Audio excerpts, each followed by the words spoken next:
Washington Pod presents EARL Nightingale. The other day I received a letter from a Rabbi Stephen Rubin of Tarzana, California.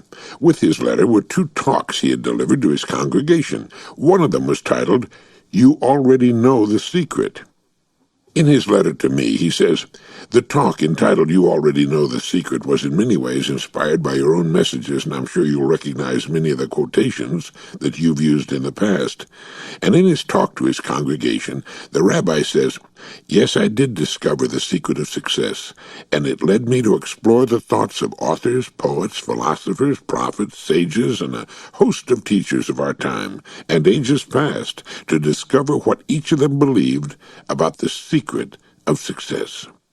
What I discovered," he goes on to say, "was astounding. I found an abundance of wisdom as ancient as our 3,000-year-old Torah and as modern as 20th century science. To my amazement, I realized that from the Bible to the Greek philosophers, from the wisdom of Rome through medieval studies of the human condition, from Shakespeare to Milton to Emerson to the rabbis of the Talmud, each and every one had discovered an answer to the secret of success.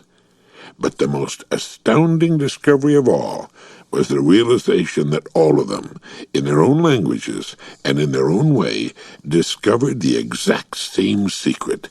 The universal key to success, simply put, is this: as you think, so shall you become.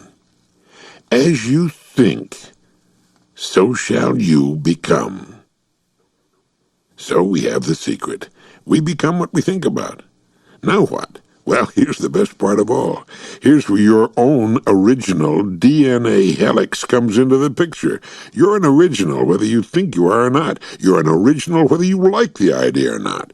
You have what we might call a genetic profile that is different from any other genetic profile that ever or ever will appear in the universe, because no one else in the universe has had your particular set of ancestors, or put their incredibly complicated genes together as you have. You might think of yourself as a painting, framed and hanging on the wall at birth. Each of your parents, and each of your parents' thousands of ancestors, has placed a daub of paint on that painting. At birth, your environment and your family, later your friends and acquaintances, your school, all began adding to your picture as you started adding to it yourself. Now put that accumulated painting into your mind at your present stage, and all of it determines the way you habitually think.